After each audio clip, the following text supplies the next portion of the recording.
একদলীয় শাসন প্রতিষ্ঠা করা হচ্ছে ফ্যাসিবাদের একটি লক্ষণ, কিন্তু একদলীয় শাসন প্রতিষ্ঠা না করেও যে ফ্যাসিবাদী শাসন প্রবর্তন করা যায়, শেখ হাসিনার গত 15 বছরের শাসন ছিল তার প্রমাণ।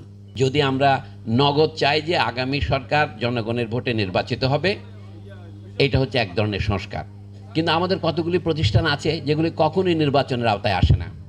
একটা বড় প্রশ্ন হলো, আমাদের যে সর্বোচ্চ আদালত, বিচার ব্যবস্থা, সেইটা জনগণের দ্বারা নির্বাচিত হয় না।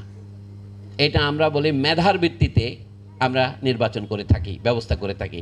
যখন বিচার বিভাগের স্বাধীনতার প্রশ্ন আসে না, বিচার বিভাগের যে স্বাধীনতার প্রশ্ন জরুরি, এ না হলে জনগণের স্বাধীনতা রক্ষিত হবে না। আইন যারা প্রণয়ন করেন তারা যদি সংবিধান লঙ্ঘন করে আইন প্রণয়ন করেন, তা রোধ করার ক্ষমতা বিচার বিভাগে থাকবে। তর্কের খাতিরও যদি আপনি মনে করেন জনগণের স্বাধীনতা যদি বিচার বিভাগের স্বেচ্ছার উপরে নির্ভর করে, তখন তার প্রতিরোধ করবে কে? কুইনাইন জ্বর সারাবে বটে, কিন্তু কুইনাইন সারাবে কে? সংবিধানের প্রশ্নে মূল প্রশ্ন হচ্ছে এই দুটোই। বিচার বিভাগটা কিন্তু প্রশ্ন সাপেক্ষ রয়ে গেছে। এইটা আমরা যেই দিক থেকে নিয়ে থাকি না কেন, ব্রিটিশ ঐতিহ্য থেকে নিয়ে থাকি না অথবা আমেরিকানদের কাছ থেকে নিয়ে থাকি না কেন, সেখানে এক ধরনের বিচার বিভাগের স্বৈরতন্ত্র এখনও কিন্তু কায়েম মোকাম আছে।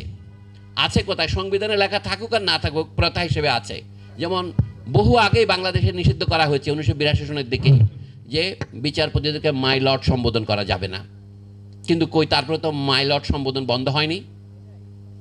আমি একটা উদাহরণ দিচ্ছি, আমাদের ব্যবহারে থেকে বোঝা যায়। হ্যাঁ, বিচারপতিরা যে চাচ্ছে সেইটা বিচারপতিদেরকে বন্ধ করতে একমাত্র 5ই আগস্টের অভ্যুত্থান যারা করেছে তারাই পারে। কারণ শেখ হাসিনাকে যদি তাড়ানো যায়, বিচারপতিদেরকেও তাড়ানো যাবে।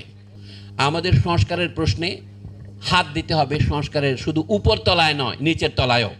বিচারপতিদের ক্ষমতা কত থাকবে, প্রধানমন্ত্রীর ক্ষমতা কত থাকবে, এগুলি সবই উপরতলার ব্যাপার। কিন্তু যেই কথাটাকে একটু করে উচ্চারণ করলেন অলিগার্কি, এটা অ্যারিস্টটলের আমল থেকে বলা হচ্ছে, দেশের শাসন যখন মুষ্টিমেয় লোক করে এবং তারা যদি ভালো হয়, তখন অ্যারিস্টটলের ভাষায় তারা হচ্ছেন অ্যারিস্টোক্রেসি। তারা যখন অসৎ এবং দুর্নীতিপরায়ণ হন, ক্রোনি হন, তখন তাদের বলে অলিগার্কি, মানে কয়েকজন লোক করে।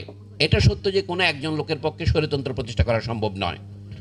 এমনকি ফ্যাসিবাদও একটা দল গঠন করে। অনেকে প্রশ্ন করেন, ডক্টর জাহিদুর রহমান সেদিন বললেন উনি ফ্যাসিবাদ বলা পছন্দ করেন না, কিন্তু ফ্যাসিবাদ বলার ক্ষেত্রে একটা গুরুত্বপূর্ণ প্রশ্ন হচ্ছে, যখন কেউ জনপ্রিয় কোনো ভাবাদর্শের উপর ভিত্তি করে ক্ষমতায় আসার পরে অন্যদেরকে সেই জনপ্রিয়তা ব্যবহার করে তাদেরকে নির্যাতন, নিপীড়ন এবং একদলীয় শাসন প্রতিষ্ঠা করে।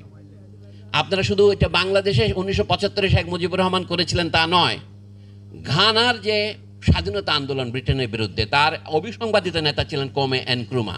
1957 সনে ঘানা, যেটাকে আগে গোল্ড কোস্ট বলা হতো, স্বাধীন হয়। তিনি 1964 সনে সেরকম এক দল প্রতিষ্ঠা করেছিলেন, একদলীয় সংবিধান প্রতিষ্ঠা করেছিলেন। 2 বছরের মধ্যে তার বিরুদ্ধে 1966 সনের ফেব্রুয়ারি মাসে সামরিক অভ্যুত্থান হয়।